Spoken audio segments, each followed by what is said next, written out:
बांगलादेशमधील हिंदूंवरील अत्याचारासंदर्भात कडेगाव येथे सकल हिंदू समाजाच्या वतीने निषेध मोर्चा काढण्यात आला।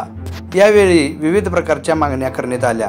यामध्ये बांगलादेशातील हिंदूंच्या जीवित, संपत्ती आणि धार्मिक स्थळांचे संरक्षण करण्यासाठी आंतरराष्ट्रीय स्तरावर ठोस पावले उचलणे, बांगलादेश सरकारला अल्पसंख्याकांच्या हक्काचे रक्षण करण्यास भाग पाडण्यासाठी जागतिक दबाव निर्माण करणे, भारत सरकारने या प्रश्नाला आंतरराष्ट्रीय पटलावर नेऊन तातडीने प्रभावी उपाययोजना सुरू कराव्यात, अत्याचारग्रस्त हिंदूंना संरक्षण व समर्थन देण्यासाठी विशेष धोरण आखणे, तसेच अत्याचार विरोधात जनजागृती करणे, सरकार आणि आंतरराष्ट्रीय संस्थांना या समस्येकडे गांभीर्याने लक्ष देण्यास भाग पाडणे, पीडितांना न्याय मिळवून देण्यासाठी आवश्यक त्या उपाययोजना सुचवणे ही महत्त्वाची उद्दिष्टे आहेत। या मोर्चादरम्यान काही जणांनी आपल्या भूमिका मांडल्या, त्या आता आपण पाहू।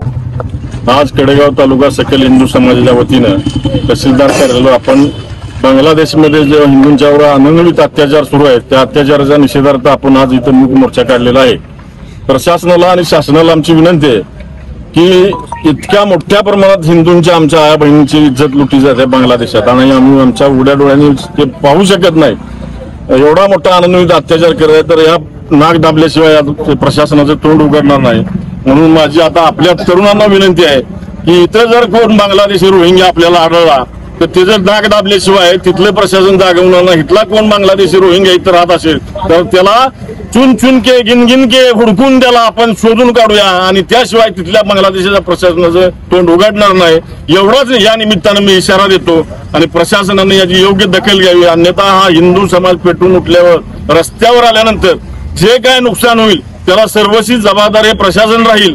त्यामुळे आता नुसती सुरुवात आहे, पण उद्रेकाची आमच्या वाट पाहू नये एवढीच विनंती। आज आम्ही कडेगाव तालुक्यातील सकल हिंदू समाजाच्या वतीनं तहसीलदार साहेबांना बांगलादेशमध्ये जो हिंदूंच्यावरती अनन्वित अत्याचार सुरू आहे त्या संदर्भात निवेदन द्यायला आलोय।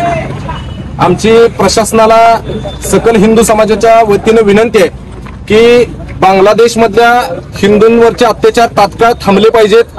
त्यासाठी आमच्या भावना माननीय पंतप्रधान नरेंद्रजी मोदी साहेबांच्या पर्यंत पोहोचवाव्यात आणि बांगलादेशमधले हिंदूंच्यावरती अत्याचार ते थांबवतील असा आम्हाला याबद्दल विश्वास आहे।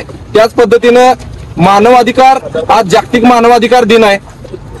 देशातल्या सो कॉल्ड सुशिक्षित, पुरोगामी, बुद्धिजीवी सगळ्या प्राण्यांना आमचा प्रश्न आहे की तुम्ही कुठल्या बिळात जाऊन बसलेला आहात याचं उत्तर द्या आणि तिथल्या मानवाधिकाराचं रक्षण करण्यासाठी रस्त्यावरती उतरा असं आमचं त्यांना आव्हान आहे। दुईडगरीवरची भूमिका घेऊ नका। त्यामुळे एकाच समाजावरती अत्याचार झाला की तिथं उतरायचं आणि एका समाजावर हिंदू समाजाला वाऱ्यावरती सोडायचं ही भूमिका आता चालणार नाही। हिंदू समाज यापुढे रस्त्यावरती उतरेल असं मी आवाहन करतो।